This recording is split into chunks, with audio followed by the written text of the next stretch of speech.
Really, the concern was during the height of the pandemic that we needed to be able to give our poll workers premium pay, and we needed to be able to buy supplies for, masks and hand sanitizer and things like that.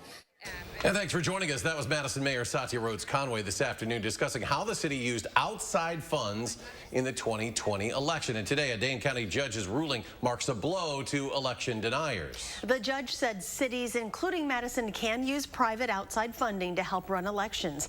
Some conservatives claimed those funds illegally benefited Democrats. Political reporter Will Keneally breaks down what this ruling means going forward. Will? So this stems from the pandemic, when cities around Wisconsin applied for grant funding to help with the 2020 election. Judge Stephen Elke today ruled that clerks who actually run the elections in Wisconsin were okay to use those funds. Certainly, nothing in Section 7.15(1) prohibits clerks from using private grant money.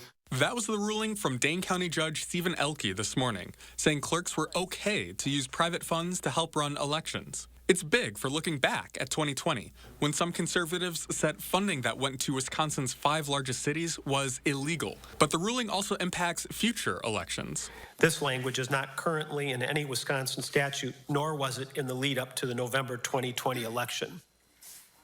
Quite obviously, the legislature introduced this bill because nothing in existing law, in existing Wisconsin law, prohibited these things. Republicans saw those funds, which in part went to Democratic cities, as unfairly benefiting the Democratic side. Governor Evers vetoed a bill earlier this year that would have done away with that, but it would likely come back under a Republican administration in the fall if Evers loses. Well, I think today's decision from the judge just shows clearly what we've known all along, which is that the November 2020 election was conducted fairly and safely for everyone. It's a settled matter, and we should be moving on. Madison was one of the cities receiving the grants, and Mayor Satya Rhodes Conway wants to look to 2022. She says the city has not applied for any new grants right now. The need from 2020 was largely pandemic-related.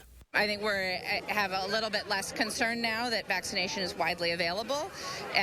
But obviously, we're going to do whatever we need to do to make sure that we can run our elections safely and fairly and continue to protect people.